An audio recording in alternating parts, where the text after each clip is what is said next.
Hello বন্ধুরা, আমি সুদীপা। আমার চ্যানেল সাজকথার সহজ পাঠে আমি তোমাদের আজ আবারও স্বাগত জানাচ্ছি। আজ কিন্তু আমি তোমাদের কোনো ফুল মেকআপ টিউটোরিয়াল করে দেখাবো না। আজ আমি তোমাদের আইব্রাউজ কীভাবে ড্র করতে হয় সেটাই দেখাবো। তোমরা দেখতে পেলে আগে শুধুমাত্র আইব্রাউজ করা ছিল বলে কতটা ভালো লাগছিল দেখতে, আর এখন দেখো কেমন লাগছে। তো শুধুমাত্র আইব্রাউজ যদি তোমরা ড্র করো তাহলেই কিন্তু চেহারায় অনেক পরিবর্তন চলে আসে।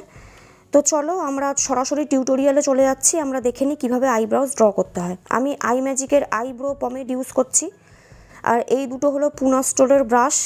24টা ব্রাশের একটি সেটে এই দুটো আসে। দেখো প্রথমে কি করব, আমি স্পুলি দিয়ে আইব্রাউজের হেয়ারগুলোকে নিচের দিকে আমি কম করে নেব। নিলে পরে আমাদের পার্স এরিয়াগুলো বেরিয়ে যাবে। এবার আমি একদম অল্প প্রোডাক্ট নেব, বেশি প্রোডাক্ট উঠলে সেটা আমি কৌটোর মধ্যেই এক্সট্রাটা লাগিয়ে নেব। নিয়ে আমি দেখো মাঝামাঝি জায়গা থেকে একটি লাইন ড্র করব, করে আমি লাইনটিকে ব্রাউজের টেল অবধি নিয়ে যাব। তারপরে আমি সামনের দিকে যাচ্ছি।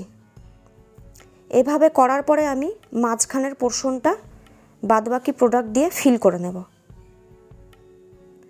তারপরে দেখো সেম প্রসেস করব। আমি আইব্রাউজকে এবার ওপরের দিকে কম করব, করলে নিচের পার্স এরিয়াগুলো বেরিয়ে যাবে। তারপরে দেখো আমি সেম কাজ করব। আমি প্রোডাক্ট নিয়ে লাইন টানবো, একদম একটা সমান লাইন টেনে আমি টেল অবধি নিয়ে যাব। একদম সামনের থেকে টানবো না, সামনের পোর্শনে একদমই প্রথমে করবে না। এবার দেখো আমি সামনের পোর্শনে যাচ্ছি, কিন্তু একদম সামনে আমাদের যেই হেয়ারগুলো দাঁড়িয়ে থাকে সেখান থেকে নয়, সামনের পোর্শন আমরা একদম শেষে করব। এবার দেখো আমি আরও ভালো করে ডিফাইন করে নিচ্ছি ভেতরের পোর্শনটাকে। ভালো করে করবার পরে এক্সট্রা যে প্রোডাক্ট থাকবে সেগুলো দিয়ে স্ট্রেট হেয়ারগুলোকে এভাবে ফ্লিক করব, করে তারপরে সমান লাইন টেনে সেটাকেও মিশিয়ে দেব।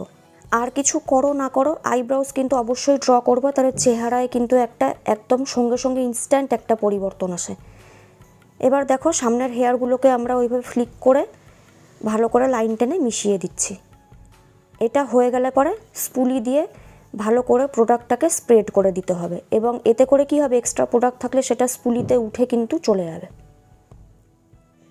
তোমরা দেখো কতটা ডিফারেন্স লাগছে দুটো আইব্রোজের মধ্যে। এবার সেম প্রসেস করব অন্য দিকেরটাতেও।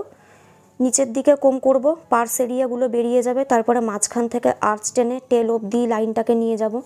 তারপরে সামনের দিকে যাব, একদম সামনের দিকে নয়। আইব্রাউজের স্ট্রেট হেয়ারগুলো আমাদের যেখান থেকে ওঠে সেই এরিয়াটাকে কিন্তু আমাদের সবসময় শেষের দিকে করতে হবে। এবার দেখো আমি ওপরের দিকে কম করে নিচ্ছি আইব্রাউজকে, নিচের আমি লাইন টানছি, টেনে আমি টেল অবধি নিয়ে যাব লাইনটাকে।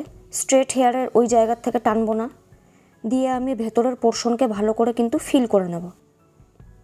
নিয়ে ব্রাশে যে এক্সট্রা প্রোডাক্ট থাকবে সেটা দিয়ে আমি সামনের স্ট্রেট হেয়ারগুলোকে ফ্লিক করে সেটা ফিল করে সমান দাগ টেনে মিশিয়ে দিয়ে স্পুলি দিয়ে কম করে নিলাম। এখানেই কিন্তু আমাদের কাজ শেষ হয় না, এরপরে কিন্তু আমাদের ব্রাউজটাকে নিট এবং ক্লিন দেখাতে হবে। তার জন্য আমি একটি রেভলিউশনের প্যালেট ইউজ করছি, এবং এরকম টাইপের ব্রাশ তোমরা ইউজ করতে পারো। আমি বেসিক্যালি এই সরু ধরনের ব্রাশ ইউজ করি।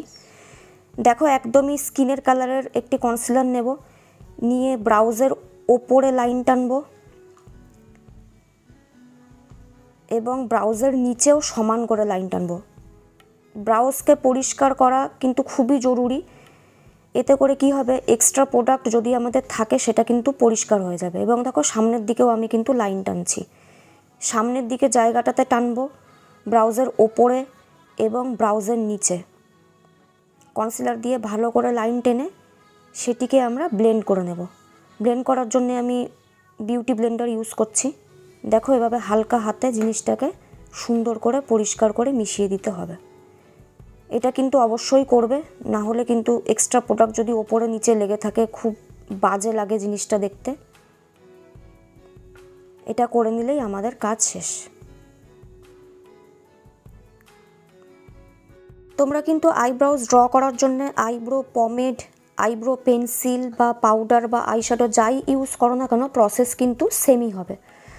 তাহলে তোমরা দেখলে যে একটা আইব্রোজ ড্র করলে পরে কতটা ঠিকঠাক লাগে দেখতে।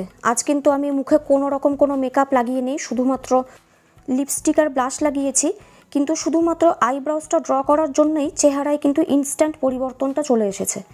আমার আজকের এই ভিডিওটি যদি তোমাদের হেল্পফুল মনে হয় তাহলে আমার চ্যানেলটি সাবস্ক্রাইব করতে কিন্তু একদম ভুলবে না, এবং তোমাদের সাজেশন ফিডব্যাক অবশ্যই আমাকে কমেন্ট বক্সে জানাবে। তাহলে চলো আজকের মতো আমি তোমাদের এখানেই বিদায় জানাচ্ছি। খুব তাড়াতাড়ি তোমাদের সঙ্গে আমার আবার দেখা হবে আরেকটি নতুন ভিডিওর সাথে। ততদিন তোমরা খুব ভালো থেকো, সাবধানে থেকো। আজকের মতো টাটা।